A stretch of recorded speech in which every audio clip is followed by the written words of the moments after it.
News, सच जरूरी है। नमस्कार दर्शकों, मैं शीबा शेख और आप देख रहे हैं MNS न्यूज। ब्रेक के बाद एक बार फिर स्वागत है आपका शाम की खबरों में। आइए एक नजर डालते हैं हेडलाइंस की ओर। राष्ट्रपति की पुस्तक wings to our hopes value 2 का विमोचन। बंगाल विधानसभा से बीजेपी के 4 विधायक निलंबित। मंत्री संतोष लाड़ बोले, अभी सही समय नहीं। आइए देखते हैं खबर विस्तार से। राष्ट्रपति की पुस्तक wings to our hopes value 2 का विमोचन। दिल्ली में राष्ट्रपति द्रौपदी मुर्मू की पुस्तक wings to our hopes value 2 के विमोचन समारोह के अवसर पर देश के रक्षा मंत्री राजनाथ सिंह ने राष्ट्रपति की भूमिका और गरिमा को लेकर एक अहम बात कही है। उन्होंने कहा, हमारे देश में राष्ट्रपति एक राष्ट्रपति की पुस्तक wings to our hopes value 2 का विमोचन। दिल्ली में राष्ट्रपति द्रौपदी मुर्मू की पुस्तक wings to our hopes value 2 के विमोचन समारोह के अवसर पर देश के रक्षा मंत्री राजनाथ सिंह ने राष्ट्रपति की भूमिका और गरिमा को लेकर एक अहम बात कही। उन्होंने कहा, हमारे देश में राष्ट्रपति एक राजनीतिक वक्ता नहीं होते, बल्कि वे संविधान, नैतिकता और राष्ट्रीय चेतना के प्रतीक होते हैं। रक्षा मंत्री ने आगे कहा कि राष्ट्रपति का भाषण उनके व्यक्तिगत विचारों का नहीं, बल्कि पूरे राष्ट्र की आत्मा की अभिव्यक्ति होता है। इस मौके पर देश की विविधता, नेतृत्व और आशाओं को समर्पित राष्ट्रपति की इस पुस्तक की भी सराहना की गई। हमारे यहाँ तो वैसे भी राष्ट्रपति कोई राजनीतिक वक्ता नहीं होते, बल्कि संविधान, नैतिकता और राष्ट्रीय चेतना के वे प्रतीक होते हैं।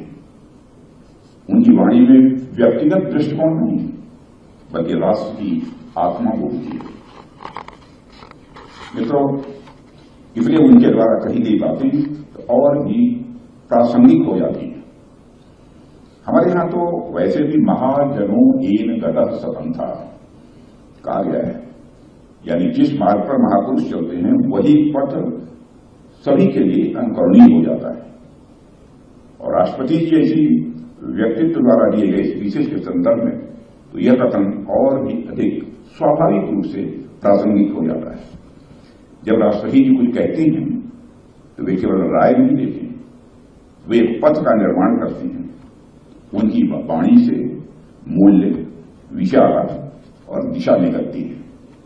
इसलिए मैं समझता हूं यह पुस्तक अपने आप में एक लैंडमार्क स्टेप है, जिससे आने वाली पीढ़ियां सीख सकती हैं, समझ सकती हैं और प्रेरणा भी प्राप्त कर सकती हैं। मित्रों, हमारा देश वाचिक परंपरा का देश रहा है। विद्यार्जन के लिए श्रुति पर निर्भरता लंबे समय तक रही है। सुनकर लोग अपना ज्ञानवर्धन करते थे, लेकिन महत्व की चीजों को गोर और चमते वृक्ष की छालों और पत्तों पर लिखकर उसे संग्रहित किया जाता रहा। इसी तरह ज्ञान की श्रेष्ठ परंपरा आज तक हमारे पास प्रवाहित होती है। और यह अकारण नहीं था कि बख्तियार खिलजी ने नालंदा विश्वविद्यालय का वह संग्रहित 90 लाख किताबों के साथ चला दिया था, क्योंकि किसी देश की संसद की महान परंपरा को अगर ध्वस्त करना हो तो महल और ईंट पत्थरों को नहीं, उसकी ज्ञान और विद्या की परंपरा को, आस्था को ध्वस्त करना होता है। हालांकि भारत की विशाल सांस्कृतिक परंपरा इसी व्यापक है कि नालंदा के बलिदान के बाद भी हम आगे बढ़े और अपने ज्ञान को, विद्या को पीढ़ियों में। आइए बढ़ते हैं अगली खबर की ओर। बंगाल विधानसभा से बीजेपी के 4 विधायक निलंबित। कोलकाता के पश्चिम बंगाल विधानसभा से बीजेपी के 4 विधायकों के निलंबित पर सियासी गर्मा गई है। बीजेपी नेता और आसनसोल दक्षिण से विधायक अग्निमित्रा पॉल ने इस फैसले पर तीखी प्रतिक्रिया दी है। उन्होंने कहा, हम जनप्रतिनिधि हैं, हमें जनता ने वोट देकर सदन में भेजा है, लेकिन हमारे अधिकारों का इस तरह हनन किया जा रहा है। पॉल ने आरोप लगाया कि बीते गुरुवार को जब बीजेपी विधायकों ने सरकार के खिलाफ विरोध जताया, तब स्पीकर के उनका बयान सदन की कार्यवाही से हटा दिया गया, इसीलिए क्योंकि उन्होंने सरकार का बयान सुने बिना वॉकआउट किया था। उन्होंने सवाल उठाया, क्या विधानसभा में ऐसा कोई नियम लिखा है? उन्होंने स्पष्ट किया कि न तो उन्होंने नारेबाजी की, न ही कोई कागज फाड़े। फिर भी उन्हें और दीपक बर्मन, शंकर घोष और मनोज राव को पूरे क्षेत्र से निलंबित कर दिया गया है। देखिए, हम लोग जनप्रतिनिधि है, हम लोग ऐसे ही नॉमिनेटेड नहीं है। आसनसोल दक्षिण के हमारे जो सिटीजन्स है, नागरिक है, वो हमको वोट देकर इस महती सदन में घुसने का परमिशन करवा दिया है। तो हमारा तो ये कर्तव्य है कि हम आसनसोल दक्षिण और बंगाल के लोगों के बारे में बात करें। अगर हम देखें कि हमारे सदस्य, बहुत सम्मानीय व्यक्ति डॉक्टर अशोक लाहिरी, ये अगला बृहस्पतिवार, लास्ट बृहस्पतिवार थर्सडे को जो वक्तव्य रखे थे, वो पूरा स्पीकर साहब एक्सपंज कर दिए। आप कारण पूछेंगे कि क्यों किए हैं, तो कारण ये है कि आप लोग सरकार के तरफ के वक्तव्य नहीं सुने, आप लोग निकल गए। ये नियम आपका विधानसभा में लिखा हुआ है क्या कि आप सरकार के वक्तव्य अगर नहीं सुनेंगे, आपका घर का इमरजेंसी हो सकता है, आपका कुछ काम हो सकता है, आप प्रतिवाद भी कर सकते हैं। हम सुनेंगे नहीं सरकार का वक्तव्य, हम बॉयकॉट करते हैं, ऐसे भी कर सकते हैं। ये गणतांत्रिक डेमोक्रेटिक कंट्री है। आप बोल रहे हैं कि नहीं, अगर आप नहीं सुनेंगे तो एक्सपंज किया जाएगा। हम लोग प्रतिवाद किए, अन्याय है प्रतिवाद करना। हम लोग सारे विधायक आज प्रतिवाद किए, जगह में खड़ा होकर प्रतिवाद किए, कागज भी आज फेंके नहीं, फाड़े नहीं। लेकिन हमारे स्पीकर साहब आज हम लोग को 4 जन को, हमको हमारे चीफ व्हिप शंकर घोष, मनोज ओरांव और दीपक बर्मन, 4 जन को आज बर्खास्त कर दिया है। पूरा सेशन के लिए बर्खास्त किया गया है, लेकिन हम लोग डरेंगे नहीं। आप बर्खास्त करिए, आप फाइन दीजिए। आप ये भी आरोप लगा रहे हैं कि हम लोग माइक तोड़े हैं, और हमारे एलओपी जब बाद में घुसे और तदन तो इन्वेस्टिगेशन के डिमांड किए, तब आप राजी हुए कि हाँ इन्वेस्टिगेशन होगा। हम लोग भी इन्वेस्टिगेशन का प्रोसीडिंग्स हम लोग देखना चाहेंगे। आप आरोप लगाए कि हम लोग माइक तोड़े हैं, तो सीसीटीवी कैमरा है, हम लोग भी देखेंगे कि कौन माइक तोड़ा है। आप फाइन लगाएंगे। आप आपका सिक्योरिटी को लेकर बहुत हेकल किया आज। हमको महिला सिक्योरिटी हेकल के मेरा साड़ी फाड़ दिया गया, और हमारे पुरुष भाइयों का एमएलए का माने फेंक कर मारा गया। आप सोच सकते हैं कि एमएलए उसको मारा जा रहा है क्योंकि हम लोग विरोधी है। हमारा सिक्योरिटी अगर अंदर जाता ना, तो आज क्या होता तो समझ में ही आ जाता। लेकिन उसी लिए डर के मारे हमारा सिक्योरिटी को सेंट्रल फोर्स आज बाहर बिठा के रखा जाता है। उन लोग का सिक्योरिटी अंदर जाता है, लेकिन हमारा सिक्योरिटी को बाहर रखा जाता। तो ये जो 2 तरह का नियम है, आप विरोधी है, आप बात नहीं कर पाएंगे, आप प्रतिवाद नहीं कर पाएंगे, आपका माइक बंद कर दिया जाएगा, आपके ऊपर आरोप लगाया जाएगा, सिक्योरिटी को देकर आपको मारा जाएगा, और बाद में डिस्पेंसरी में भेजकर नाटक करके उसका बैंडेज किया गया है। सिक्योरिटी लोग सब 14 जन सिक्योरिटी बैंडेज बांधा हुआ है। मैंने सोचिए हम लोग का क्या ताकत। हम लोग 5-6 जन 14 सिक्योरिटी को पूरा धूलिसात कर दिया है। ममता बनर्जी अच्छा है, डर अच्छा लगा। 26 में देखिए आगे आगे होता है क्या। आइए बढ़ते हैं अगली खबर की ओर। मंत्री संतोष लाड़ बोले, अभी सही समय नहीं। कर्नाटक में रोजाना काम के घंटे 9 से बढ़कर 10 के प्रस्ताव पर श्रम। मंत्री संतोष लाड़ बोले, अभी सही समय नहीं। कर्नाटक में रोजाना काम के घंटे 9 से बढ़कर 10 करने के प्रस्ताव पर श्रम मंत्री संतोष लाड़ ने अपनी अहमियत जताई है। उन्होंने कहा, मेरे हिसाब से अभी ये अच्छा नहीं लग रहा है, क्योंकि लोग पहले से ही 9 घंटे काम कर रहे हैं। ये प्रस्ताव केंद्र सरकार की ओर से आया है, जिसमें साप्ताहिक काम की सीमा 48 घंटे रखी गई है। इसका मतलब ये है कि कंपनियां चाहे तो 4 या 5 दिन में ही काम पूरा कर सकती है, लेकिन रोजाना घंटे ज्यादा होंगे। मंत्री ने स्पष्ट किया कि वे इस मुद्दे पर सभी हितधारकों और यूनियन से बात करेंगे और उनकी राय को प्राथमिकता दी जाएगी। What is the state government is taking? See, there is a lot of curiosity which is built around. First of all, on prima facie, it doesn't look good to me. The reason is, already the people are working on the floor 9 hours. उसमें क्या है, 8 hours is basically they have to work, and 1 hour is for the free time to have lunch or dinner, whatever it may be. So 1 hour free period छोड़ के they are working for 8 hours.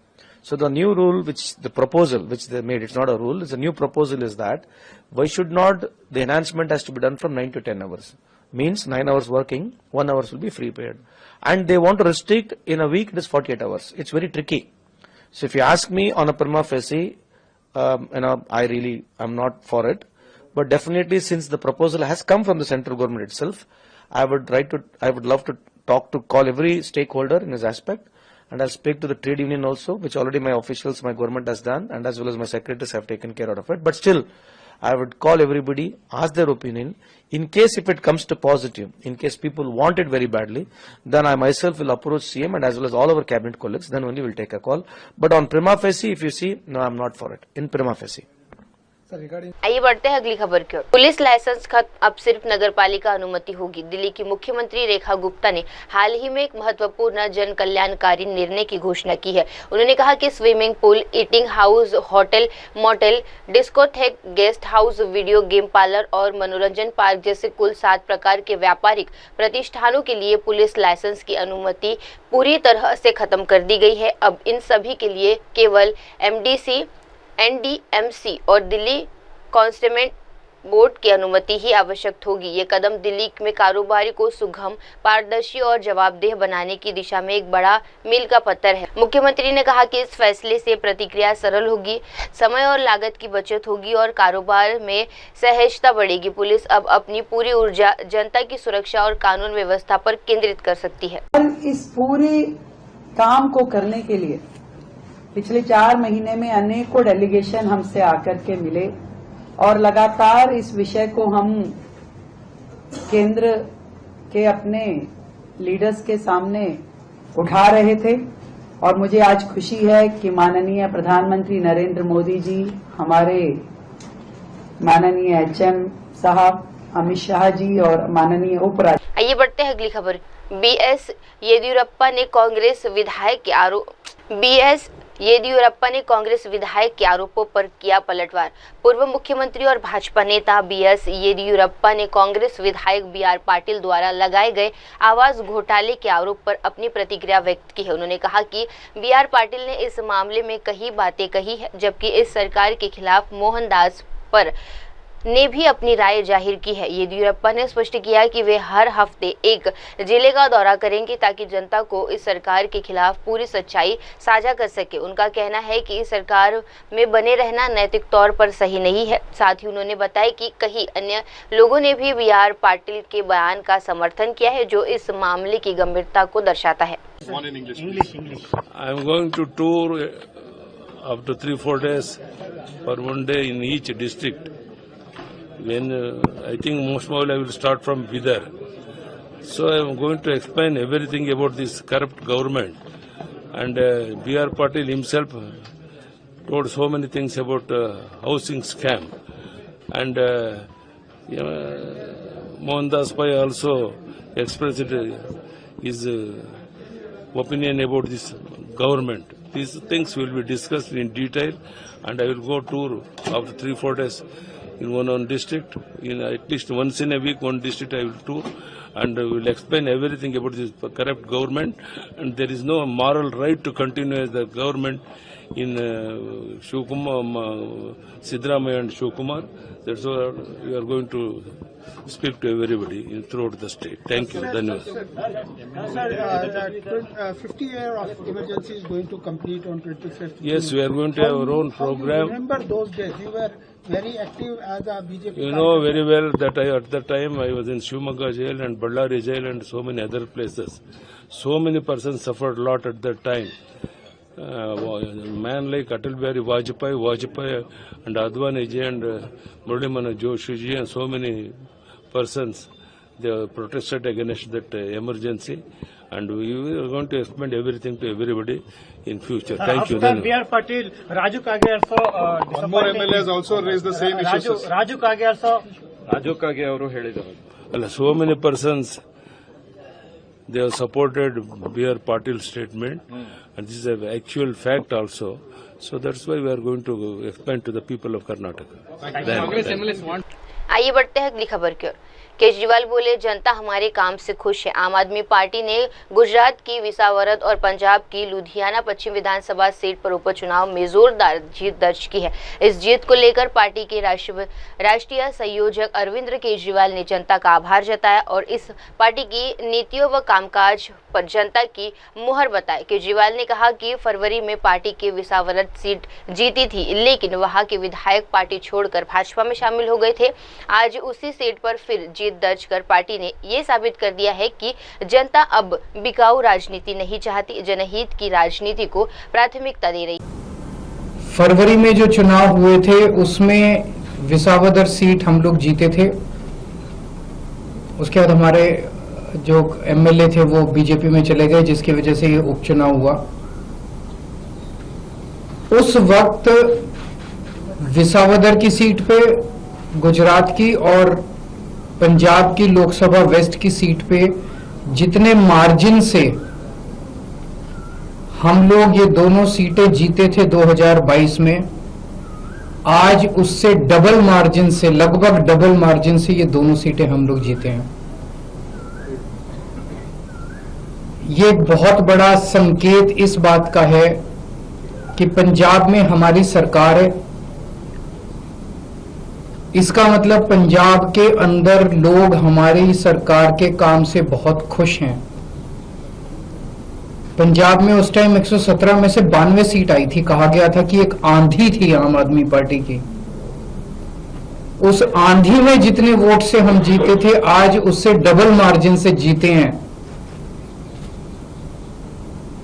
कई लोग ये कह रहे हैं कि ये सेमीफाइनल है 2027 का, तो हम सोच सकते हैं कि अगर ये सेमीफाइनल है 2027 का और 2022 आंधी थी, तो 2027 तो तूफान आने वाला है। हम सोच सकते हैं कि जनता आम आदमी पार्टी के काम से कितनी खुश है। और लुधियाना वेस्ट के इस चुनाव ने एक तरह से जनता के मूड को दर्शाया है। एक तरह से पंजाब की जनता ने मोहर लगाई है आम आदमी पार्टी के कामों पे। विसावदर के लोगों ने भी डबल मार्जिन से हमें जिताया है। जितने मार्जिन से उन्होंने हमें 2022 में जिताया था, उससे डबल मार्जिन से जिताया है। अक्सर कहा जाता है कि बाईपोल में रूलिंग पार्टी जो होती है वही जीतती है।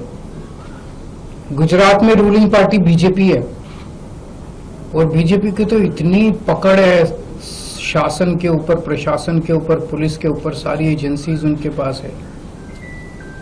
और जिस तरह से साम दाम दंड भेद सारे तिगड़म लगा के बीजेपी चुनाव लड़ती है,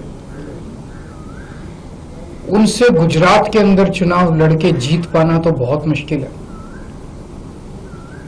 तो अगर डबल मार्जिन से लोगों ने ये वोट दिया हमें, तो ये दिखाता है कि गुजरात के लोग अब 30 साल के बीजेपी के कुशासन से कितने ज्यादा त्रस्त हो चुके हैं और अब जनता अपनी आवाज उठाने वाली है।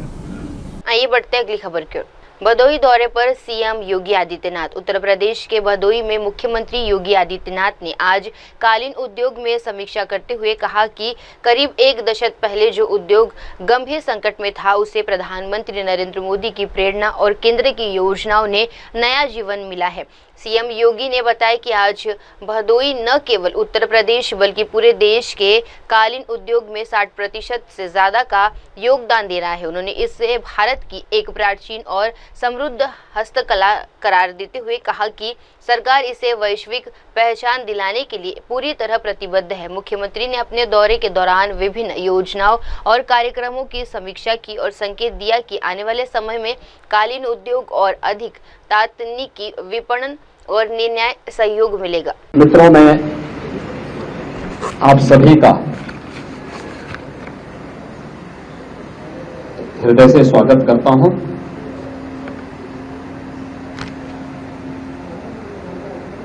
ये मेरा सौभाग्य है कि आज मुझे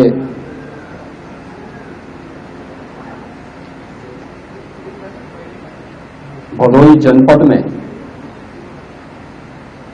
जो अपनी बेहतरीन हस्तशिल्प के लिए जाना जाता है, यहाँ जनपद के विकास कार्यों का यहाँ के माननीय जनप्रतिनिधियों के साथ में समीक्षा करने का अवसर प्राप्त हुआ है। मुझे बहुत अच्छा लगा कि जो कारपेट उद्योग आज से 10 वर्ष पहले बहुत खराब स्थिति में था, आदरणीय प्रधानमंत्री मोदी जी की प्रेरणा से यहां के हस्तशिल्पियों को जो प्रोत्साहन दिया गया, आज उसका परिणाम है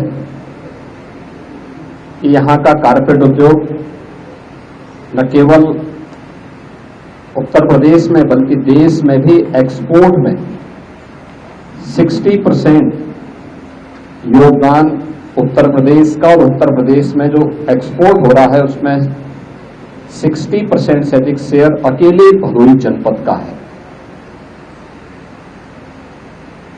इसे जीआई टैग भी मिल चुका है और इसीलिए यहां पे कारपेट एक्सपो मार्ट भी बनाने में केंद्र सरकार ने और राज्य सरकार ने अपना योगदान दिया है। इसके उद्यमियों और हस्तशिल्पियों के लिए अन्य अनेक कार्यक्रम स्थापित करने के कार्य भी यहां सरकार के स्तर पर प्रारंभ हुए हैं और आज उन्हीं सबकी समीक्षा करने के लिए मैं यहां पर आया हूं, जिसके कारण भारत के इस प्राचीन हस्तशिल्प को हम और प्रोत्साहित कर सकें और भी उसको सहयोग कर सकें और उसे अंतर्राष्ट्रीय मार्केट में एक नई पहचान और प्रभावी ढंग से दे सकें। जनपद के विकास से जुड़े हुए कुछ प्रमुख कार्यों को लेकर के भी आज यहाँ पे चर्चा हुई है। खासतौर पर मैंने यहाँ के डिस्ट्रिक्ट हॉस्पिटल को देखा। पिछली सरकारों की बेईमानी और भ्रष्टाचार का वह एक जीवंत स्मारक बन चुका था। हम लोगों ने फिर से उस कार्य को यहाँ पे प्रारंभ किया है और 50 बेडेड एक क्रिटिकल केयर का भी एक नया सेंटर भी यहाँ पे स्थापित करने के कार्य को मैंने यहाँ पे निरीक्षण किया है। हमारा प्रयास है कि डिस्ट्रिक्ट हॉस्पिटल का जो पुराना भवन है उसके निर्माण कार्य को सरकार ने अपनी ओर से पूरी धनराशि उपलब्ध करवा दी है और दिसंबर 2025 तक इसे कंप्लीट करने का एक लक्ष्य राजकीय निर्माण निगम को दिया गया है और क्रिटिकल केयर के भी उसको हमने एक लक्ष्य दिया है। और आने वाले समय में भदोही भी हमारे उसमें है कि यहाँ पे पीपीपी मोड पर हम कोई मेडिकल कॉलेज स्थापित कर सकें और मेडिकल कॉलेज की भूमिका तैयार होती है हॉस्पिटल से। उसके पास 300 बेडेड हॉस्पिटल की सुविधा हो, ये उसी के लिए तैयारी की जा रही है। जैसे ये तैयारी हो जाती है तो फिर हम लोग इसको उधर ले जाने में हमें सफलता प्राप्त होगी। आइए बढ़ते हैं अगली खबर की। दिल्ली में मानसून से पहले गड्ढे भरने का मिशन, मंत्री प्रवेश वर्मा का बड़ा ऐलान। दिल्ली में मानसून से पहले सड़क सुरक्षा को लेकर सरकार ने अपनी तैयारियां तेज कर ली है। एक प्रेस कॉन्फ्रेंस में मंत्री प्रवेश वर्मा ने बताया कि राजधानी की सड़कों पर मौजूद गड्ढों को जल्द से जल्द भरने के लिए विशेष अभियान चलाया जा रहा है। उन्होंने कहा कि मानसून के चलते सड़क और अधिक खराब न हो, इसके लिए हम हर संभव उपाय कर रहे हैं। कल यानी एक दिन में दिल्ली की पीडब्ल्यूडी सड़कों पर मौजूदा करीब 3,400 गड्ढों को भरने का लक्ष्य रखा गया है, जो अपने आप में एक रिकॉर्ड होगा। आज हमारे एसीएस पीडब्ल्यूडी जो देख रहे हैं नवीन चौधरी जी भी हैं। 4 महीने से सारे हमारे ऑफिसर्स इस बात की चिंता करते थे कि हम सारे पीडब्ल्यूडी के गड्ढों को भरकर दिल्ली के लोगों के लिए एक अच्छी व्यवस्था खड़ी करें, क्योंकि 2 दिन के बाद में मॉनसून का प्रेडिक्शन है। इसलिए हमने सारे अपने अधिकारियों के साथ में मिलकर, सारे इंजीनियर्स के साथ में मिलकर एक बहुत ही कड़ी मेहनत के साथ में कल हम रिकॉर्ड बनाने जा रहे हैं। देश में अभी तक तो ऐसा रिकॉर्ड नहीं है और हमने जो गूगल में सर्च किया तो अभी तक दुनिया में भी ऐसा रिकॉर्ड नहीं है। कल हम एक साथ दिल्ली के 3400 पॉट होल्स को भरेंगे।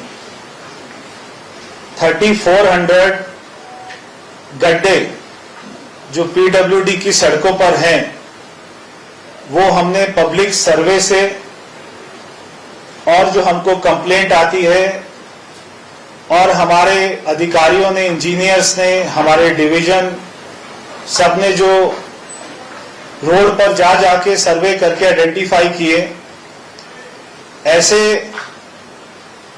3400 गड्ढों के हमने पहचान करी है और उसका पूरा लैटिट्यूड और लॉन्गिट्यूड वो हमने सारा एक एक वो गड्ढा कहां पर है आज शाम को पीडब्ल्यूडी की साइट पर अपलोड हो जाएगा।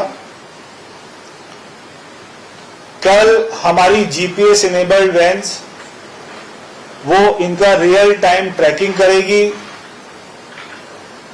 और उसको रियल टाइम पीडब्ल्यूडी की साइट पर अपलोड किया जाएगा। जैसे जैसे गड्ढे भरते रहेंगे हमारे पास में हमने एक एक गड्ढे का जैसे मैंने कहा जियो टैगिंग किया है और उसकी फोटो के साथ में बिफोर आफ्टर की फोटो को अपलोड करेंगे। देश में इससे पहले कभी ऐसा नहीं हुआ। आइए बढ़ते हैं अगली खबर की ओर। प्रधानमंत्री मोदी पीएमएमएल की 47वीं बैठक में शामिल। प्रधानमंत्री मोदी पीएमएमएल की 47वीं बैठक में शामिल। प्रधानमंत्री नरेंद्र मोदी ने प्रधानमंत्री संग्रहालय एवं पुस्तकालय पीएमएमएल सोसाइटी की 47वीं वार्षिक अहम बैठक में भाग लिया। ये बैठक देश की लोकतांत्रिक की विरासत और प्रधानमंत्री संस्थान के योगदान को सुरक्षित और प्रचालित करने के उद्देश्य से आयोजित की जाती है। बैठक के दौरान प्रधानमंत्री मोदी ने संग्रहालय की भूमिका को बेहद महत्वपूर्ण बताया और कहा कि ये संस्थान देशवासी, विदेशीकरण, युवाओं और भारत के प्रधानमंत्रियों के योगदान और हमारे लोकतंत्र की यात्रा से जोड़ने का एक सशक्त माध्यम है। जिन्होंने इसके 47वीं वार्षिक आम सभा में हिस्सा लिया है। ये संग्रहालय देश के इतिहास, नेतृत्व और विकास की कहानी को संरक्षित करता है और लगातार लोग वहां जाकर भारत के इतिहास की जो एक परिकल्पना है उसको भी देख पाते हैं। भारत की सांस्कृतिक और ऐतिहासिक विरासत को भी इससे एक बढ़ावा मिला है और उसका एक महत्वपूर्ण केंद्र ये बन चुका है संग्रहालय।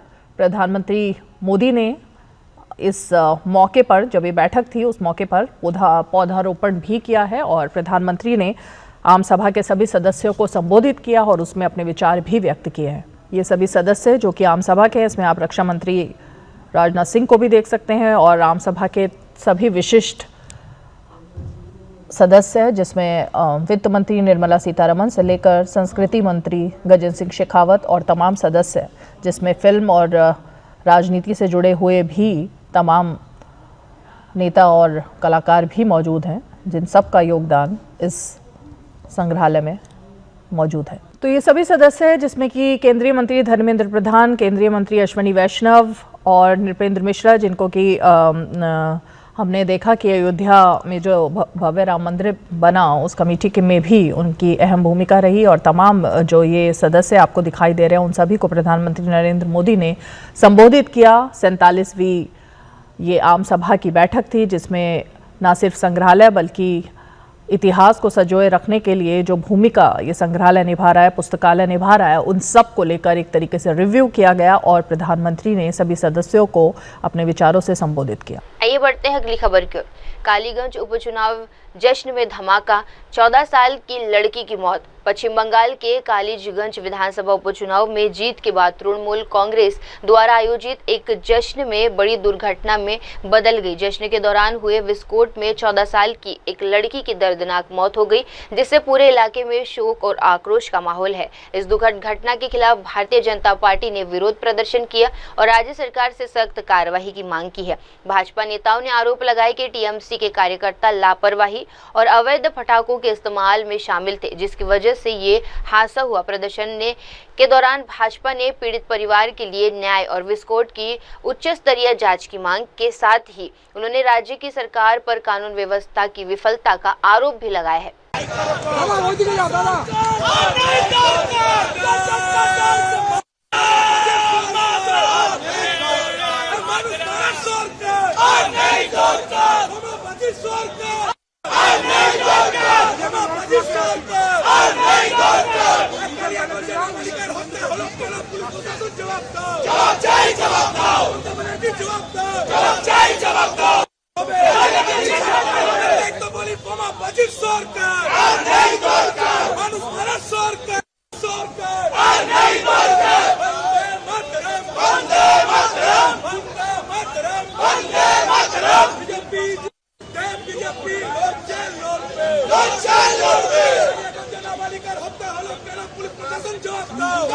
जवाब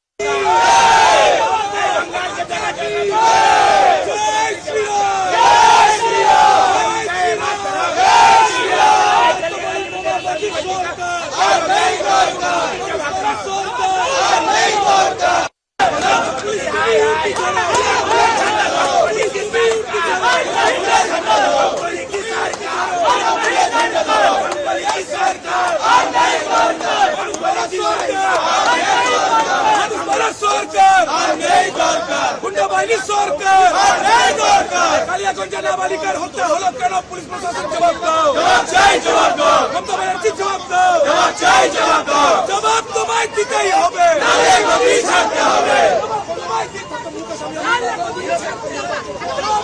দিতেই হবে।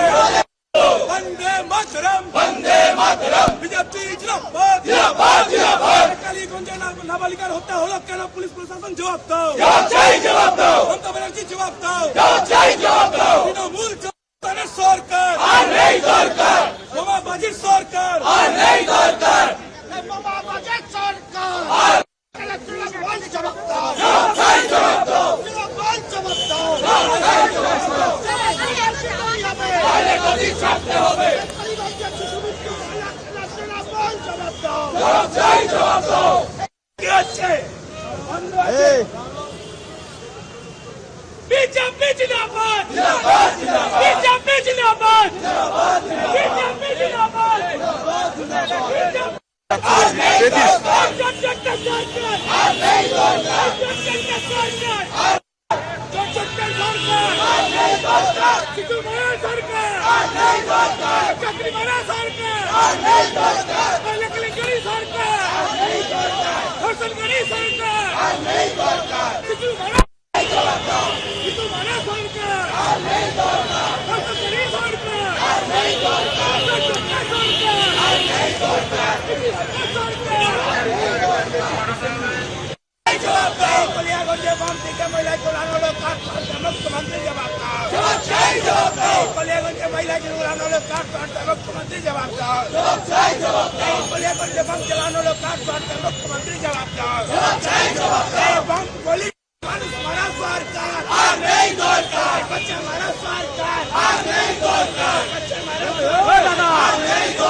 आइए बढ़ते अगली खबर की ओर।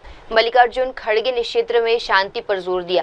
कांग्रेस अध्यक्ष मल्लिकार्जुन खड़गे ने ईरान और इजराइल के बीच बढ़ते तनाव के बीच पूरे क्षेत्र में शांति की आवश्यकता पर जोर दिया है। उन्होंने कहा कि ईरान और भारत के पड़ोसियों में से एक और ये हमारा कूटनीतिक संबंधों में महत्वपूर्ण स्थान रखता है। मल्लिकार्जुन खड़गे ने ये भी याद दिलाया कि ईरान के संयुक्त राष्ट्र में जम्मू कश्मीर मुद्दे पर हमेशा भारत का समर्थन किया है।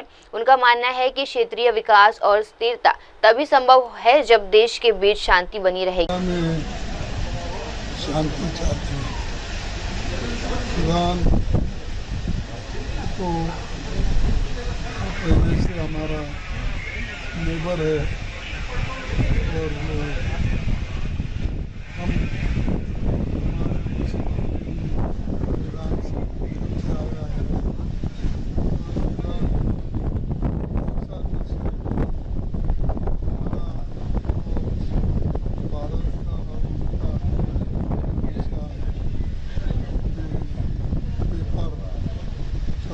खास करके फूड ऑयल वहाँ ही से हम मंगाते हैं, वो हमेशा मदद हमको करता है।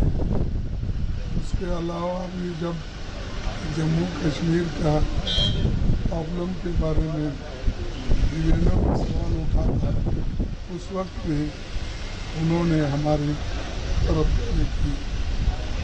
और ईरान को नुकसान नहीं होना हम ये चाहते हैं। और दूसरा, जो भी देश शांति से रहना चाहते हैं उनको हम छेड़छाड़ नहीं करना चाहिए। कोई भी कंट्री हो कि जब तक हम लोग शांति से रहेंगे तभी प्रोग्रेस डेवलपमेंट दुनिया में रहेगा। आइए बढ़ते हैं अगली खबर की ओर। केंद्रीय मंत्री HD कुमारस्वामी ने लगाए कांग्रेस विधायक पर गंभीर आरोप। दिल्ली में कांग्रेस विधायक बी.आर. पाटिल के निर्वाचन क्षेत्र में अवैध गतिविधियों को लेकर केंद्रीय मंत्री एच.डी. कुमारस्वामी ने कड़ा रुख अपनाया है। कुमारस्वामी ने बताया कि हाल ही में उन्होंने मंत्री के निजी सचिव से संपर्क किया था, लेकिन उन अधिकारी ने एक अड़ियल जवाब दिया और जिम्मेदारी लेने से इनकार कर दिया। कुमारस्वामी का आरोप है कि ये वही व्यक्ति है जो राज्य की संस्थानों का दुरुपयोग करता है, भ्रष्टाचार में लिप्त है और विभाग के धन का गलत इस्तेमाल करता है। उन्होंने सवाल उठाए कि ऐसे अधिकारी के खिलाफ कार्रवाई कैसे संभव है जो स्वयं मुख्य दोषी है। Criticized the administration lapses. Now, B.R. Patil, the development took place, illegalities in his constituency. 2 days back he expressed and he called minister's private secretary. He charged with him, but that private secretary, he discussing with MLA that anything goes wrong, actually we will going to take any decision, please give me the documents. This is the adamant reply by that officer. How we can take action? He is the main person to loot the state, collecting the money in that department. He is the kingpin. How we will going to take action against these kind of issues? Raju Kage again, today he attacked the government. He was telling that he wanted to resign in 2 days. There is no other way to me other than resigning. This is going on in Karnataka. Even in one issue in this government, they took the decision to clear 1,000 crore for the development of the minority community areas in future 3 years. For that they have cleared in the cabinet for 1,000 crore. Even after that 1,000 crore, again in this department, without the concurrence of the finance department or chief minister, they have shown the expenditure of 625 crore. Now they are requesting finance department to clear 328 crores first round, 388 crores they are requesting. But the finance department officers, they have written a letter to the minority corporation. How you spend that money? Who have given the permission? They rejected the proposal. All these things is going on. Even after all this development with documentary evidence, it is there in the government. Why they are protecting this kind of illegal ministers or officers? Sir, the way Congress party won election in Karnataka, they always raise the 40% commission issue. And their own leaders are raising concern. So how do you see this kind of a phase of Congress? In Karnataka, there is no elected government. Only Alibaba and 40 members, not 40, 36 members. They are running the government now. Not the elected government is running the government in Karnataka. Only Alibaba and its 36 members. They are looting the state. आइए बढ़ते हैं अगली खबर की ओर। आंध्र प्रदेश गृह मंत्री we Anita का सख्त संदेश। आंध्र प्रदेश की गृह मंत्री वी अनीता ने एक स्पष्ट संदेश दिया है कि राज्य में कोई भी व्यक्ति जो अपराध करता है वे कानून की पकड़ से बाहर नहीं रहेगा। उन्होंने कहा कि उचित समय पर कई महत्वपूर्ण मुद्दे सार्वजनिक किए जाएंगे जिसके कई सच्चाइयां सामने आएगी। इसी के साथ ही उन्होंने विशेष रूप से पूर्व मुख्यमंत्री और वीआरएस कांग्रेस पार्टी के नेता जगत मोहन रेड्डी के संदर्भ में बताया कि उन्होंने मानवीय अधिकार पर Z+ सुरक्षा प्रदान की गई है, भले ही वे विपक्ष के नेता का दर्जा प्राप्त न हो। गृह मंत्री ने कहा कि उन्हें बुलेट प्रूफ वाहन भी दिया गया है, लेकिन वे इसका इस्तेमाल नहीं करना चाहते। इस सुरक्षा के तहत सभी सुविधाएं और सुरक्षा उपाय बिना किसी अपवाद के उन्हें मुहैया कराए जा रही है ताकि उनकी सुरक्षा सुनिश्चित की जा सके। आइए बढ़ते अगली खबर की ओर। अशोक पंडित ने सरदार जी 3 पर जताई चिंता। मुंबई से बड़ी फिल्म खबर सामने आई है, जहां फिल्म निर्माता अशोक पंडित ने दलजीत दोसांझ की आगामी फिल्म सरदार जी 3 को लेकर कड़ा रुख अपनाया है। अशोक पंडित ने कहा कि ये एक गंभीर मुद्दा है और इस फिल्म को सेंसर बोर्ड से सर्टिफिकेट नहीं मिलना चाहिए। उन्होंने ये भी कहा कि दलजीत दोसांझ को सार्वजनिक रूप से माफी मांगनी चाहिए, खासकर उन आरोपियों को लेकर जो उन्होंने पाकिस्तान कलाकार और अभिनेताओं को बढ़ावा देने के संदर्भ में विभिन्न फिल्म संघों पर पत्र लिखा था। पंडित ने यह भी स्पष्ट किया कि इस तरह की कार्यवाही भारतीय फिल्म उद्योग और कलाकारों के लिए हानिकारक है और इससे देशभक्ति के मुद्दे पर भी जोड़ा जाता है। उन्होंने सेंसर बोर्ड से अपील की है कि वे इस मामले में सख्ती बरतें और इसे आगे न बढ़ने दें। Federation of western India cine employees ने पुलवामा अटैक के बाद एक नोटिस इशू किया था नॉन कॉपरेशन का। सारे जितने भी लोग हैं किसी भी पाकिस्तानी परफॉर्मर के साथ पार्टिसिपेट नहीं करेंगे, चाहे वो प्रोड्यूसर हो, चाहे वो डायरेक्टर हो, चाहे वो सिंगर हो, चाहे वो म्यूजिक डायरेक्टर हो, कोई भी क्राफ्ट जो है वो इनको इन्वॉल्व नहीं करेगा। और अगर सपोज किसी टेक्नीशियन ने इनके साथ भी काम किया तो इट्स नॉट ओनली एक्टर्स और it's not only performers, even the technician जो है उनको बायकॉट किया जाएगा। ये हमने पहले दिन पुलवामा अटैक के बाद हमने ये इशू नोटिस किया था नॉन कॉपरेशन का। उसके बाद जितने भी अटैक्स हुए हमने उसको रीट्रेट किया कि हमारा जो ये नोटिफिकेशन है, नोटिस है, ये जारी है, इसको चेंज नहीं किया हमने, उसको विड्रॉ भी नहीं किया हुआ है। अभी जब सरदार 3 का ट्रेलर आया तो immediately federation of western India cine employees ने जो लगभग 36 क्राफ्ट्स की मदर बॉडी है, उन्होंने इमीडिएटली सीबीएफसी को लेटर लिखा, आईएनबी मिनिस्ट्री में लेटर लिखा कि इस फिल्म को सेंसर सर्टिफिकेट नहीं मिलनी चाहिए, ये फिल्म को यहां पर रिलीज होने देना नहीं चाहिए। इमीडिएटली, ये 10-12 दिन पहले की बात है और अभी तक उसको सेंसर सर्टिफिकेट मिला नहीं है। होपफुली सीबीएफसी ने शायद हमारी बात को माना है और मानेगी भी, क्योंकि आईएनबी मिनिस्ट्री ने खुद एक नोटिस इशू किया था जिसमें उन्होंने कहा था कि कोई भी अगर पाकिस्तानी परफॉर्मर के साथ पार्टिसिपेट करता है तो उसकी चीजों को बाहर हम आने देंगे नहीं, उनको परमिशन नहीं मिलेगा। बात जो है बहुत ही गंभीर इसलिए है क्योंकि दिलजीत दोसांझ जो है ये कंपल्सिव रेगुलर लॉ ब्रेकर रहा है जहां तक हमारे इंडस्ट्री का सवाल है। He has always promoted Pakistani performers, Pakistani singers, Pakistani actors. Reason उसी को पता है, जब इंडस्ट्री उसको अपील कर रही है, और इंडस्ट्री को अपील करने की जरूरत भी नहीं होनी चाहिए, ये नेशन पे बात आती है, नेशन की इंटीग्रिटी की बात आती है, नेशन के इंटरनल सिक्योरिटी की बात आती है, तब भी जाकर ये शख्स जो है बार बार ये गलती करता है। हमने आज शाम को हम एक और नोटिस इशू करेंगे जहां पर हम ये अपील कर रहे हैं हमारे प्रोड्यूसर बॉडीज के साथ भी कि प्लीज अपील कीजिए प्रोड्यूसर बॉडी, अपने प्रोड्यूसर एसोसिएशन के जितने मेंबर्स हैं कि please don't cast him, please don't work him. और इसके अलावा जितने भी इवेंट कंपनीज हैं हम उनको लिख रहे हैं कि इसके किसी भी इवेंट में आप इसको पार्टिसिपेट मत कराइए, इसकी सर्विसेज हायर मत करिए, इसको पूरी तरीके से इस देश से बॉयकॉट करना बहुत जरूरी है ताकि इसकी जो फैन फॉलोइंग है या इसका जो ये इतना कमाता है, इतना पॉपुलर है हमारी कंट्री में, और अगर ये ऐसे शख्सियत के साथ काम करेगा, ऐसे एक्टर्स के साथ काम करेगा जिसने ऑपरेशन सिंदूर के बाद कंटिन्यूसली ट्वीट्स किए इंडिया के खिलाफ, इवन देन अगर आप नहीं मानेंगे फेडरेशन की बातें या इंडस्ट्री के इमोशंस को नहीं समझेंगे तो बहुत ही मुश्किल होगा इसके लिए, और आगे चीजें बहुत काफी गंभीर होंगी दिलजीत दोसांझ के लिए। ये इनका कुछ लोगों का एरोगेंस है, और इसका खास करके एरोगेंस है बिकॉज ये लोगों की बातों को नहीं मानता है, उसको जो करना ये करता है।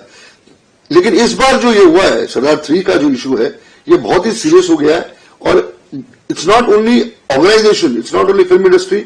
मुझे इस बात का यकीन है कि जिस तरीके से इंडस्ट्री ने रिएक्ट किया है, फेडरेशन ने रिएक्ट किया है, 5 लाख वर्कर्स, 5 लाख टेक्नीशियंस ने जिस तरीके से रिएक्ट किया हुआ है, इसका असर जो है वो 110% होने वाला है, और इसको माननी ही पड़ेगी इंडस्ट्री की बातें। नहीं, ये नॉन कॉपरेशन है वो इसके against in any film for that matter, इसका असर दूसरी फिल्म में भी पड़ेगा क्योंकि रिएक्शन होगा। हम जो नोटिफिकेशन निकाल रहे हैं वो इसलिए निकाल रहे हैं कि जिस प्रोड्यूसर ने दिलजीत दोसांझ को अपनी फिल्म में लिया है उस फिल्म को सेंसर सर्टिफिकेट नहीं इशू होनी चाहिए, बिकॉज ये डिफॉल्टर है, इसने कंट्री के अगेंस्ट एक्ट किया हुआ है।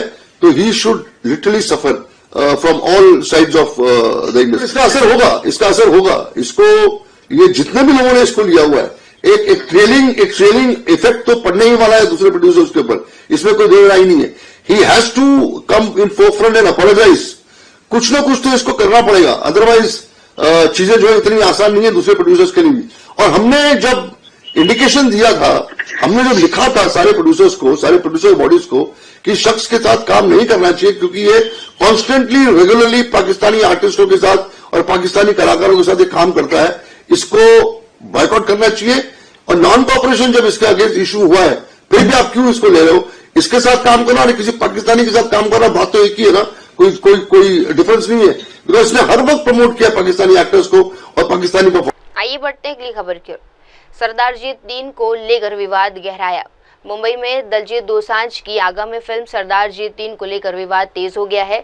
फेडरेशन ऑफ वेस्ट इंडिया सिने एक्सप्लाइजेशन यानी FWICE के अध्यक्ष BN तिवारी ने इस मामले में सख्त रुख अपनाया है। BN तिवारी ने बताया कि उन्होंने पहले ही सेंसर बोर्ड को पत्र लिखा था क्योंकि ये विवाद केवल पाकिस्तानी अभिनेत्री हानिया आमिर तक सीमित नहीं है बल्कि इनमें 3 से 4 और कलाकार भी शामिल हैं। उन्होंने कहा कि ये पूरा मुद्दा अब बड़ा बन गया है। FWICE अध्यक्ष ने चेतावनी दी है कि अगर फिल्म को भारत के बाहर रिलीज किया गया तो वे निर्माता और कलाकारों पर हमेशा के लिए प्रतिबद्ध लगा देंगे। उन्होंने इसे देशद्रोही कृत्य बताया है। नीरज जी, ऐसा है कि हमने ऑलरेडी सेंसर बोर्ड को लेटर लिखा था कि इस फिल्म का सेंसर नहीं होना चाहिए और क्योंकि सिर्फ हानिया आमिर नहीं है उसमें और भी 3-4 आर्टिस्ट हैं जिसकी वजह से ये बहुत बड़ा इशू बना है। मगर हमने सुना है कि वो फिल्म को कहीं और रिलीज कर रहे हैं इंडिया से बाहर। यदि वो ऐसा करते हैं तो हम उनको और उनके प्रोड्यूसर को हमेशा के लिए बैन करेंगे। व्हाइट हिल जो प्रोडक्शन कंपनी है और खुद दलजीत दोसांझ को किसी और फिल्म में नहीं काम कर पाएंगे। किसी और प्रोड्यूसर के साथ उनकी आने वाली जो फिल्में हैं मैं सबको लेटर लिखूंगा क्योंकि नेशन फर्स्ट जो हमारा एक फेडरेशन का सिद्धांत है उससे हम हट नहीं सकते। जब ये पहलगाम में हमले हुए हैं उसमें सिर्फ जो लोग मरे हैं उतने ही लोग नहीं मरे हैं, उसमें बहुत सारे लोगों के जो परिवार बच गया है, जिसकी पत्नी बची है, जिसकी मां बची है, आज वो एक एक दिन मर रहे हैं। तो हम किसी को भी, और मुझे ऐसा लगता है कि जो इस बात पर तैयार हो कि मैं पाकिस्तान में रिलीज कर दूंगा, फॉरेन कंट्री में रिलीज करूंगा, वो हमारे लिए देशद्रोही से कम नहीं है। ऐसे लोगों के खिलाफ फेडरेशन क्या पूरा हिंदुस्तान तैयार होना चाहिए।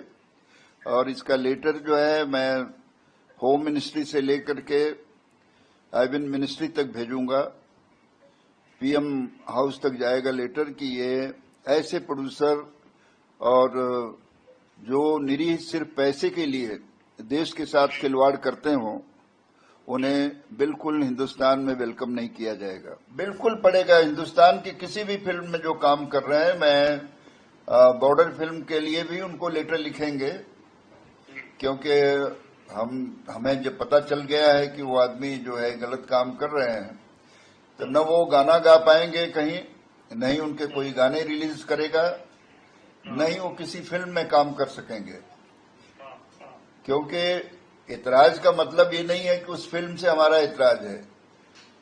आप उसके हमारी लेटर के अगेंस्ट जा करके आप फॉरेन में उसको रिलीज करना, हिंदुस्तान में उसको अपना सेंसर न करा करके, तो ये जबकि मुझे पता चला है कि दिलजीत दोसांझ भी उसमें प्रोड्यूसर हैं, वन ऑफ द प्रोड्यूसर। तो मनमानी तो नहीं चलेगी। यदि फिल्म में काम करना है, इंडस्ट्री में रहना है, तो आपको हिंदुस्तान के नियम के साथ चलना पड़ेगा, देशभक्ति रखनी पड़ेगी। देश के खिलाफ कोई भी काम करने वाला, चाहे हीरो हो, चाहे प्रोड्यूसर हो या टेक्नीशियन हो, सिंगर हो, वो देश से बड़ा नहीं है। जो देश के विरुद्ध है, फेडरेशन उसके विरुद्ध खड़ा है। तो हम उसको आपके माध्यम से बाइकआउट करते हैं और सबको लेटर भेजेंगे कि उनकी कोई भी फिल्म आगे भी भविष्य में उसको न रिलीज किया जाए। आइए बढ़ते हैं अगली खबर की ओर।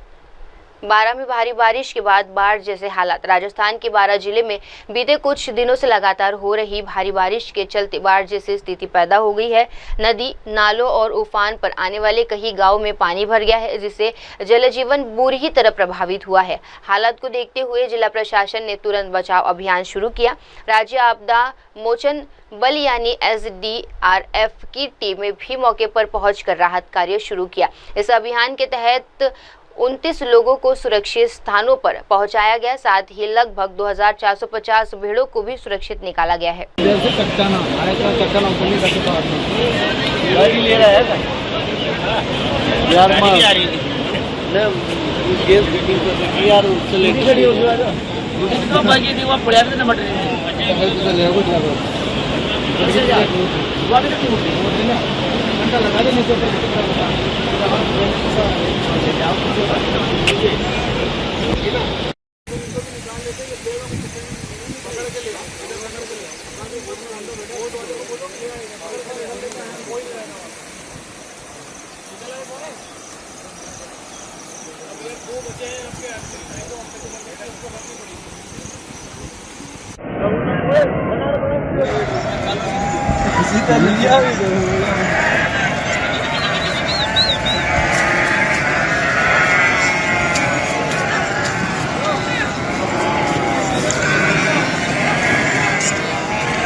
लेके गया सब आ गया ना, अभी इनके साथ ही है सब आ गया वहाँ पेड़ा भी है बस देर से चट्टाना अरे चट्टाना ऊपर नहीं कर सकता ले रहा है यार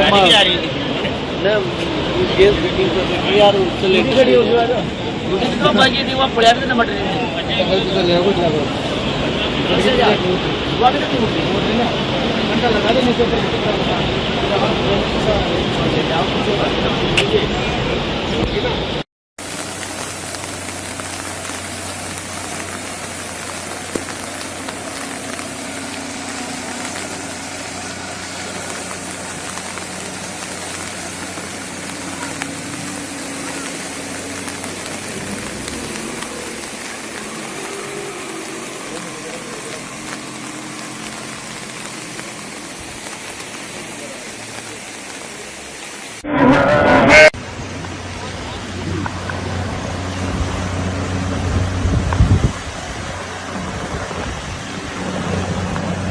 आइए बढ़ते हैं अगली खबर की ओर। पुणे स्टेशन का नाम बदलने की मांग तेज। भाजपा सांसद मेघा कुलकर्णी ने रेलवे मंत्रालय से पुणे स्टेशन को लेकर कई अहम मांगे रखी है। उनका कहना है कि पुणे देश का शिक्षा और IT हब है, लेकिन इसके बावजूद रेलवे स्टेशन की स्थिति बेहद दयनीय है। उन्हें इसे तत्काल सुधारने जाने की जरूरत है। मेघा कुलकर्णी ने राजधानी और लंबी दूरी की ट्रेनों की कनेक्टिविटी पर भी सवाल उठाया है। उन्होंने कहा कि दिल्ली हैदराबाद या दिल्ली बेंगलुरु एक्सप्रेस जैसी ट्रेनों को पुणे से जोड़ा जाना चाहिए, जिससे देश के अन्य हिस्सों से बेहतर संपर्क हो सके। उन्होंने ये भी जिक्र किया कि नासिक और बदलापुर जैसे शहरों के लिए भी पुणे स्टेशन की कमी है, खासतौर पर नासिक जहां कुंभ मेला जैसे बड़े आयोजन होते हैं वहां वे। उन्होंने कहा कि दिल्ली हैदराबाद या दिल्ली बेंगलुरु एक्सप्रेस जैसी ट्रेनों को पुणे से जोड़ा जाना चाहिए, जिससे देश के अन्य हिस्सों से बेहतर संपर्क हो सके। उन्होंने ये भी जिक्र किया कि नासिक और बदलापुर जैसे शहरों के लिए भी पुणे से ट्रेनों की कमी है, खासतौर पर नासिक जहाँ कुंभ मेला जैसे बड़े आयोजन होते हैं वहां वे पुणे से सीधे ट्रेन सुविधा उपलब्ध नहीं है। सांसद ने पुणे स्टेशन का नाम ऐतिहासिक मराठा युद्ध श्रीमती थोरले बाजीराव पेशवा के नाम पर रखने की अपील की है। स्टेशन से भी रिलेटेड मांगे हैं और पुणे से जुड़े हुए अन्य राज्यों की और अन्य सिटीज की कनेक्टिविटी के बारे में भी मांगे थी। पुणे एक ऐसी सिटी है जो एजुकेशनल हब कहा जाता है, कल्चरल सिटी है, IT हब है। ऐसी अहमियत वाली सिटी होने के बावजूद पुणे स्टेशन की जो अभी की अवस्था है वो बहुत ही दयनीय है, उसमें सुधार होना चाहिए। पुणे एक हिस्टोरिकल सिटी है, पुणे जैसी सिटी में ऐसा स्टेशन हो जहां हिस्ट्री का रिफ्लेक्शन वहाँ सभी लोगों को, प्रवासियों को देखने को मिले। इस तरह से इसका रिनोवेशन होना चाहिए, ये मेरी पहली मांग है। दूसरी मांग, राजधानी एक्सप्रेस जो है, दिल्ली से हैदराबाद जाने वाली राजधानी हो या बेंगलुरु से दिल्ली जाने वाली राजधानी हो, वो पुणे से होते हुए जाए, ये भी मेरी मांग थी। तीसरी मांग ये मेरी थी कि बदलापुर हो, नासिक हो, उदगीर हो, ऐसी सिटीज के लिए पुणे से कोई ज्यादा कनेक्टिविटी है नहीं। अब नासिक में कुंभ मेला होने जा रहा है तो पुणे से नासिक एक भी ट्रेन नहीं है, ये मेरी मांग थी कि कनेक्टिविटी जल्दी से डिसीजन इसके लिए हो, ये मेरी मांग थी। और ये एक मांग है कि पुणे स्टेशन के लिए श्रीमंत बाजीराव पेशवे, थोरले बाजीराव पेशवे जी का नाम पुणे स्टेशन को दिया जाए, ये मेरी मांग थी। ये मांग इसलिए है कि छत्रपति शिवाजी महाराज जी का हिंदवी स्वराज्य का साम्राज्य विस्तार जिन्होंने किया वो है श्रीमंत थोरले बाजीराव पेशवे, जिसका प्रतीक शनिवारवाड़ा है, जो नॉर्थ साइड उत्तर की दिशा में देखने वाला दरवाजा उसमें है। और ऐसे ही साम्राज्य का अनुसार अटक से कटक, मतलब हम मराठी में बोलते हैं अटके पार झेंडा, तो ये सारा साम्राज्य बढ़ाने का काम छत्रपति शिवाजी महाराज की प्रेरणा से श्रीमंत थोरले बाजीराव पेशवे जी ने किया है, जिन्होंने 40 से भी ज्यादा लड़ाइयां लड़ी और एक भी लड़ाई वो नहीं हारे। ऐसे एक आदर्श योद्धा जिनकी युद्ध नीति अलग अलग सैनिकों को उनके सिलेबस में सिखाई जाती है, ऐसे महान योद्धा का नाम पुणे सिटी के एक प्रोजेक्ट को नहीं देंगे तो और कहाँ देंगे। इसलिए पुणे के रेलवे स्टेशन को श्रीमंत थोरले बाजीराव पेशवा ये नाम देना चाहिए, ये भी एक आइए बढ़ते अगली खबर की ओर। भाजपा मुख्यालय के बाहर लगाए गए पोस्टर देश में 1975 में लगाए गए आपातकाल के 50 वर्ष पूरे हो चुके हैं और इस मौके पर भारतीय जनता पार्टी ने दिल्ली स्थित अपने मुख्यालय के बाहर विशेष पोस्टर लगाए हैं। इस पोस्टरों के जरिए उस दौरान के राजनीतिक हालात, अभिव्यक्ति की आज़ादी पर लगी पाबंदियां और लोकतंत्र के दमन की तस्वीरें सामने रखी सबको नजर आ रही है।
बढ़ते अगली खबर की ओर। संजय राउत का केंद्र पर निशाना। शिवसेना यूबीडी के वरिष्ठ नेता संजय राउत ने एक प्रेस कॉन्फ्रेंस में केंद्र सरकार पर तीखा हमला बोला है।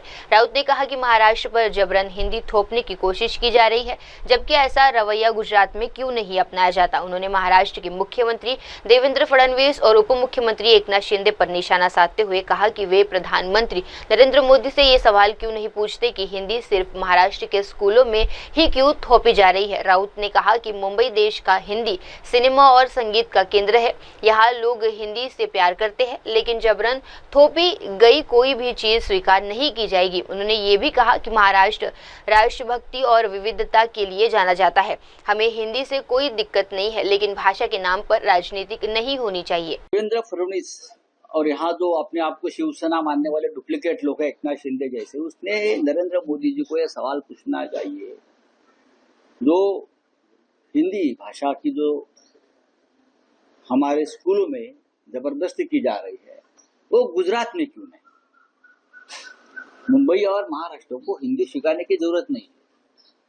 यहाँ तो हिंदी का कारोबार चलता है, मुंबई से, लखनऊ से ज्यादा मुंबई में चलता है, आपको मालूम होगा। यहाँ सबसे बड़ी हिंदी फिल्म इंडस्ट्री यहाँ से शुरू होती है, संगीत यहाँ से शुरू होता है, हिंदी गाना यहाँ से शुरू होता है, हिंदी के बड़े बड़े अखबार मुंबई से निकालते हैं। तो हमको हिंदी सिखाने की जरूरत नहीं है, सख्ती करने की जरूरत नहीं है।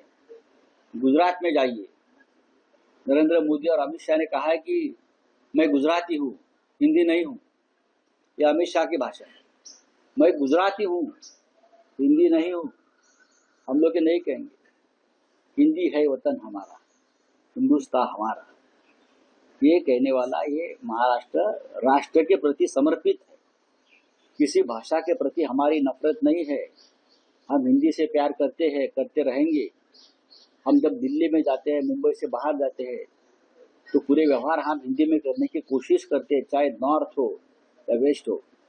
लेकिन दबाव की राजनीति आपकी जो है, वोट की राजनीति चल रही है। मुंबई महानगर पालिका चुनाव में आपको जो वोट चाहिए, इसलिए आप ये हिंदी भाषा का पॉलिटिक्स कर रहे हैं। गुजरात में करिए, गुजरात में। ये बढ़ते अगली खबर की ओर। जगन्नाथ धाम दीघा का पवित्र प्रसाद वितरण टीएमसी नेता की धार्मिक पहल। टीएमसी नेता कुणाल घोष ने कोलकाता में एक धार्मिक और सांस्कृतिक पहल के तहत लोगों के बीच जगन्नाथ धाम दीघा का पवित्र प्रसाद वितरित किया। यह आयोजन कोलकाता के विभिन्न हिस्सों में किया गया, जहां स्थानीय लोगों ने बढ़ चढ़कर हिस्सा लिया। कुणाल घोष ने कहा कि ये सिर्फ एक धार्मिक पहल नहीं, बल्कि लोगों के साथ जुड़ने और श्रद्धा के भाव से साझा करने का एक माध्यम है। उन्होंने कहा कि जगन्नाथ धाम दीघा राज्य की सांस्कृतिक धरोहरों में से एक है और इसी तरह के आयोजनों से कई नई पीढ़ियों को भी इस परंपरा से जुड़ने का अवसर मिलता है और उन्हें जोड़ा भी जाता है।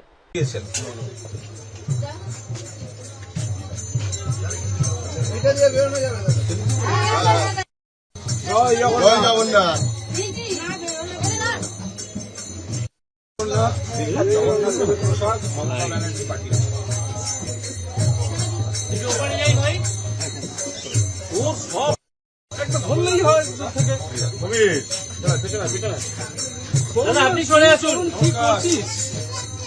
জয় জগন্নাথ। দীঘার জগন্নাথ দেবের প্রসাদ মমতাকে পাঠিয়েছে। জয় জগন্নাথ, জয় জগন্নাথ।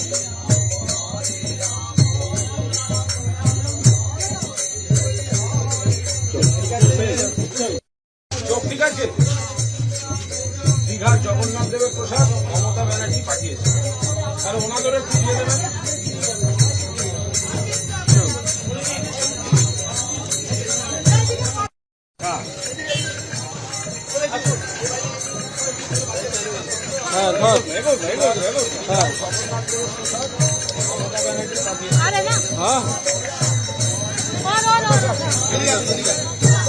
এখানে সবাইকে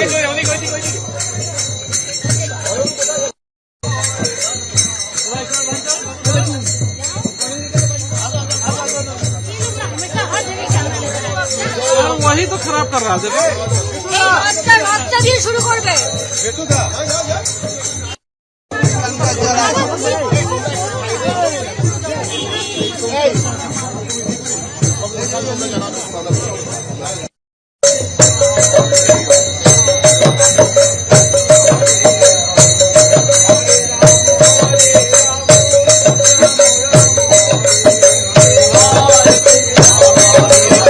अब वक्त हो चला है दर्शकों छोटी सी ब्रेक का। ब्रेक के बाद भी जुड़े रहिए, देखते रहिए मेरे सहयोगी मिनल के साथ शाम की तमाम बड़ी खबरें। धन्यवाद। हाय हेलो नमस्कार, मैं हूं पंकज विष्णु और आप देख रहे हैं MNS न्यूज। आप देख रहे हैं MNS न्यूज, सच जरूरी।